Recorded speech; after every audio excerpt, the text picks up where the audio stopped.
Nelson Nombre told us the third missile was smuggled in. Container full of weapons. They do not know we're dealing with a missile.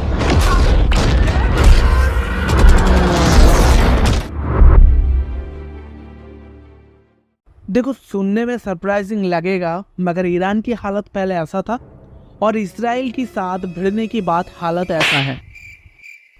Waste Asia का unstable geopolitical conditions में मैंने ऐसा बात क्यों बोला, आपको video का last तक समझ में आ जाएगा। ठीक है, एकदम पॉइंट पे आते हैं।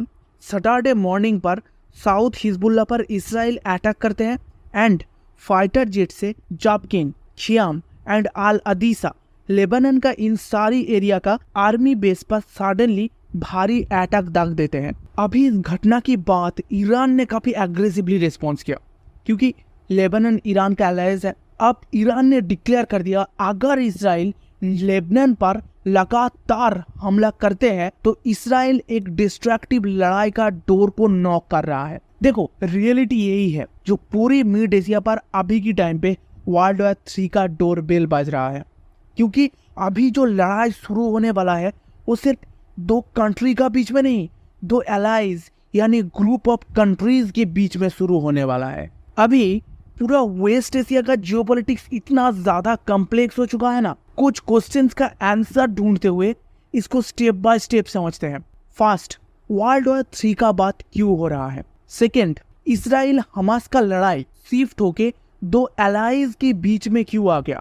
थर्ड, यूएस ब्रिटेन इस जियोपॉलिटिकल इंस्टेबिलिटी में क्या कर रहा है। एंड फोर्थ, इंडिया को इस हालत में क्या करना चाहिए। Now let's focus on the first question. लड़ाई तो चल रहा था, मगर वहां पे वर्ल्ड वॉर 3 कहां से आ गया। वेल, इसका एक सीधा आंसर है, इसराइल हमास का लड़ाई के बीच में ईरान कूद पड़ा। अब ये तो शुरुआत था, वार गाजा से शुरुआत होकर पहले ईरान तक स्प्रेड किया, फिर येमेन एंड लेबनान तक फैल गया। ऐसे ही आज की टाइम पे एक तरफ पूरा इस्लामिक रिपब्लिक यूनाइटेड नेशंस, जो ईरान की लीडरशिप पे 1979 में वेस्ट एशिया पर एक्सिस ऑफ रेजिस्टेंस के नाम पे शुरुआत हुआ था। अब इस ग्रुप में है ईरान खुद, दूसरा इराक, तीसरा Gaza, fourth Yemen and fifth Lebanon. Now in details आप देखेंगे तो इराक का काफी सारे मिलिट्री ग्रुप यहाँ पर कनेक्टेड है, जो मोस्ट ऑफ द टाइम पे यहाँ पर प्रेजेंट यूएस फोर्स को टारगेट करते रहते हैं। दूसरा, गजा से हमास एंड इस्लामिक जिहाद ग्रुप। तीसरा, येमेन से होतीज एंड फोर्थ, लेबनान से हिजबुल्लाह। इन सारे ग्रुप्स, इन सारी countries Islamic Republic United Nations यानी एक्सिस ऑफ रेजिस्टेंस इस एलाइज पर प्रेजेंट करते हैं आज की टाइम पे। अभी देखो, दूसरी तरफ है अब्राहम अकॉर्ड्स एलाइज। ठीक है, अब ये क्या है। देखो, यहाँ पर लीडर कंट्री है इसराइल एंड उसके साथ है UAE, Bahrain, Morocco, Sudan and Saudi Arabia. देखो, सऊदी अरब ने अभी तक कोई रिस्पॉन्स नहीं किया, मगर एक बात समझो, सऊदी अरब के साथ यूएसए का रिलेशंस बहुत अच्छा है एंड इस्लामिक लीडरशिप को लेके सऊदी अरब के साथ ईरान का रिलेशंस अच्छा नहीं है। तो यूएसए का नेशनल इंटरेस्ट को देखते हुए सऊदी अरब इसी ग्रुप पर ही अटेंड करने वाला है। तो ये है अब्राहम अकॉर्ड्स ग्रुप, जो अगला इस्लामिक रिपब्लिक यूनाइटेड नेशंस का ऑपोजिशन पर खड़े हो चुका है। 2 साइड में 2 ग्रुप, आप ये वार इन दोनों ग्रुप के अंदर फैलने वाला है and that is the matter. इसीलिए पूरी दुनिया पर इसको वर्ल्ड वॉर 3 स्टार्ट होने वाला है, ऐसा बोला जा रहा है। अभी जस्ट फॉर इंफॉर्मेशन मैं आपको बोल रहा हूँ, 2020 का सितंबर के महीने पर जब ट्रम्प यूएसए का प्रेसिडेंट था, तब इस अब्राहम अकॉर्ड्स एलायंस को खुद ट्रम्प ने अलायंस दिया था। मतलब ट्रम्प की लीडरशिप पर ही इसराइल ने इस पूरा ग्रुप को मेंटेन किया था एंड इस पूरा ग्रुप का शुरुआत किया था। अभी शायद आपको यहाँ तक तो समझ आ गया जो पूरी दुनिया का वर्ल्ड मीडिया वर्ल्ड वॉर 3 का बात क्यों कर रहा था। मगर अभी सेकंड क्वेश्चन पर फोकस करते हैं कि इसराइल हमास का ये लड़ाई शिफ्ट होके 2 एलाइज के बीच में क्यों आ गया। अभी देखिए, इसके लिए ना रिसेंट कुछ घटना सबसे ज्यादा रिस्पॉन्सिबल है। लेट्स फोकस है ईरान का न्यू प्रेसिडेंट सेरेमनी चल रहा था एंड वहां पर हमास का लीडर इस्माइल हानिया वहां पर जाके पहुंचते हैं ये सेरेमनी अटेंड करने के लिए गेस्ट की तौर पे। एंड उसके बाद इस्माइल हानिया ईरान की कैपिटल तेहरान पर एक गेस्ट हाउस पर स्टे करते हैं एंड उसी गेस्ट हाउस को बॉम्ब ब्लास्ट से उड़ा दिया जाता है एंड वहां पर ही इस्माइल हानिया का डेथ हो जाते हैं। रिपोर्ट के अनुसार मोसाद जो इसराइल का world famous high tech secret agency है, ये उसी का कांड है। हालांकि डायरेक्टली प्रूव तो नहीं हुआ, मगर आप असम्पशन तो लगा सकते हो जो किसका कांड हो सकता है।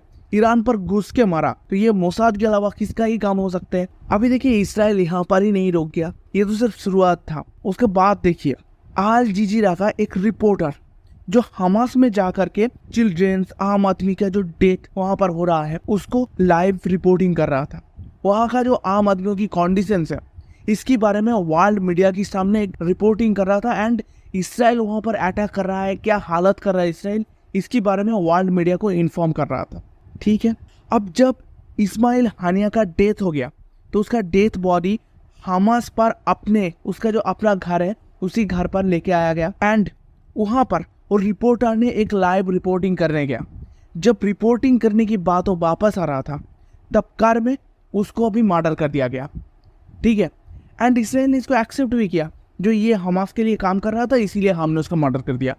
ठीक है, मतलब इसराइल किस लेवल पर काम कर रहा है एक बार सोच के देखिए। एंड आफ्टर दैट हिजबुल्लाह का एक कमांडर जिसको इसराइल ने लेबनान पर मार डाला।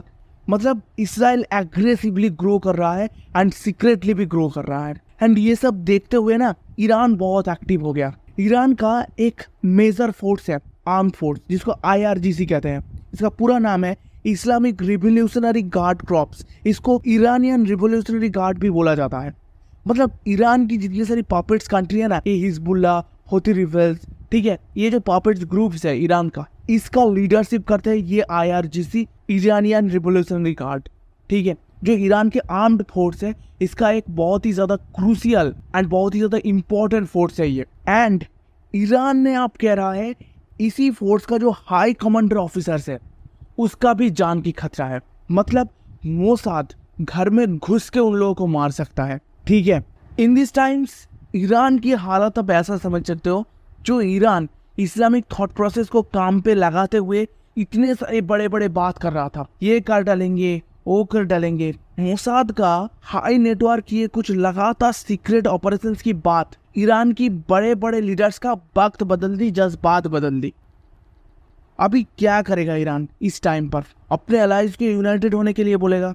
ठीक है, क्योंकि टॉप लीडर्स की अपने ही जान पर खतरा हो रहा है। सो ईरान की जो टोटल अलाइज हैं उसको ईरान एक्टिव कर रहा है। अभी देखो in other hand USA Israel silent तो नहीं बैठा है एंड यूएसए पर इलेक्शंस आने वाला है एंड इस बार की इलेक्शंस पर हाई वोल्टेज कैंडिडेट है डोनाल्ड ट्रम्प। अभी बेंजामिन नेतन्याहू कुछ दिन पहले अमेरिका की पार्लियामेंट पर जाके ये बोल दिया कि ईरान ने ट्रम्प को मारने का प्लान कर रहा है। ये उसकी बस सीक्रेट जानकारी है। तो यूएसए क्या करेगा?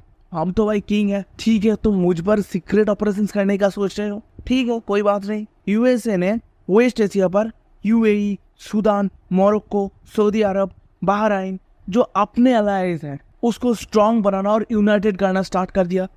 मतलब आप समझ सकते हो वेस्ट एशिया पर एक बहुत बड़े तूफान आने वाला है। एक तरफ ईरान की लीडरशिप पर एक्सिस ऑफ रेजिस्टेंस एंड दूसरी तरफ यूएस एंड इसराइल का लीडरशिप पर एक और ग्रुप, एंड ये दोनों ग्रुप के बीच में टकराव हमें फ्यूचर में देखने के लिए मिल सकते हैं।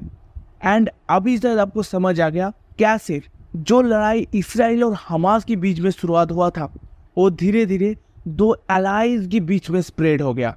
Now let's focus on the third question. USA and Britain इस जियोपॉलिटिकल आर्म स्टेबिलिटी में क्या करने का कोशिश कर रहा है? देखो, यूएसए के साथ ईरान की जो रिलेशन है वो आज से नहीं बहुत पहले से ही बहुत खराब है, ये सब जानते हैं। ऐसा मौका यूएसए छोड़ेगा नहीं और इसराइल इस रीजन पर यूएसए का सबसे बड़ा एलाइज है। तो इसराइल को तो यूएसए सपोर्ट करेगा ही करेगा एंड डायरेक्टली सपोर्ट करेगा। ठीक है, एंड इसीलिए यूएसए अरेबियन सी पर additional ballistic missile defence capable ships को डिप्लॉय कर दिया। साथ में न्यू फाइटर स्क्वाड्रन भेज रहा है यूएसए एंड ये धीरे धीरे अरेबियन सी होते हुए गल्फ ऑफ एडन होकर रेड सी तक जाएगा। ठीक है, इसराइल बार बार यूएसए यूके के साथ कोऑर्डिनेट कर रहा है, मतलब रनर कसल तैयार कर रहा है। मतलब अगर बड़े फाइट होगा तो यूएसए एंड ब्रिटेन एक बहुत बड़ी रोल निभाएगा इस रीजन पर, क्योंकि यूएसए को इस रीजन पर अपने जियोपॉलिटिकल स्टेबिलिटी पकड़ के रखना है एंड उसके लिए इसराइल को हेल्प करना है। एंड ट्रम्प जिस तरीके से इस रीजन का जियोपॉलिटिकल कंडीशंस को लेके बहुत ज्यादा एग्रेसिव है, वो देखते हुए एक बात तो क्लियर है, अगर ओपन फाइट होता है, ठीक है, एंड ट्रम्प प्रेसिडेंट बन के आता है, तो फिर यहाँ पर इसराइल को बहुत ज्यादा एग्रेसिवली हेल्प करेगा यूएसए, क्योंकि इससे भी पहले यूएसए बहुत बार ईरान की हालत खराब कर चुका है, तो इस बार भी शायद यूएसए पीछे तो नहीं हटेगा। अभी देखो फोर्थ एंड सबसे ज्यादा इंपॉर्टेंट क्वेश्चंस, इंडिया को इस हालत में क्या करना चाहिए? खुद ही देख लो क्या करना चाहिए। ये सब क्या देखना पड़ रहा है? अच्छा है मैं अंधा हूँ। जोक से पार्ट, मगर ईरान बहुत अच्छे फ्रेंड है इंडिया के लिए। रिसेंटली कुछ दिन पहले मिस्टर जयशंकर ने ईरान विजिट भी किया था। एक्चुअली क्या है पता है, ईरान एंड पाकिस्तान के बीच में बेलूचिस्तान के मामले को लेकर कंफ्लिक्ट लगे रहते हैं एंड ईरान ने कुछ दिन पहले पाकिस्तान के ऊपर कोई मिसाइल भी दाग दिया था, ठीक है। एंड जियोपॉलिटिक्स में एनिमी का एनिमी हमारा दोस्त है एंड इसके साथ ईरान ने इंडियन को ईरान विजिट करने के लिए फ्री वीज़ा भी दे के रखा है। मतलब अगर आपको ईरान जाना है, आप इंडियन है, तो आप विदाउट वीज़ा ईरान पर एंट्री कर सकते हो, ठीक है। तो ईरान के साथ इतना अच्छा बॉन्डिंग है इंडिया का। एंड दूसरी डायरेक्शंस पर इसराइल के साथ दोस्ती में क्या ही बोलूँ आपको पता ही है इंडिया इसराइल बॉन्डिंग, और हम इसराइल के साथ मेजर अमाउंट में डिफेंस ट्रेड भी करते हैं। सो फॉर दैट इंडिया को अपना डिप्लोमेटिक थॉट प्रोसेस को ही फॉलो करना है एंड एक अनबायस्ड जियोपॉलिटिकल रिलेशंस मेंटेन करना है वेस्ट एशिया पर। देखो, इंडिया को एक प्रॉब्लम सॉल्वर की तरह पीस का वार्ता लेके आगे आना है। इसमें वेस्ट एशिया का जियोपॉलिटिकल कंडीशंस तो नहीं बदल जाएगा, मगर इंडिया के लिए जियोपॉलिटिकल फायदा मिलेगा। एंड ऑफ कोर्स इतना बड़ा फाइट अगर वेस्ट एशिया पर लग जाए, इतना बड़ा प्रॉब्लम हो जाए, इतना बड़ा जियोपॉलिटिकल इंस्टेबिलिटी स्टार्ट हो जाए, तो फिर इंडिया की स्टॉक मार्केट पर, इंडिया का पेट्रोल वैल्यू पर बहुत ज़्यादा इफेक्ट हो जाएगा, ठीक है। क्योंकि बहुत सारा क्रूड ऑयल इंडिया इस रीजन से अपने देश पर इंपोर्ट करता है, तो इसीलिए इंडिया की स्टॉक मार्केट का हो या प्राइस का हो, हर चीज़ नॉर्मल चीज़ों का, तो उस पर प्रॉब्लम तो आएगा। एंड सिर्फ प्रॉब्लम इंडिया पर नहीं, पूरी दुनिया पर आएगा।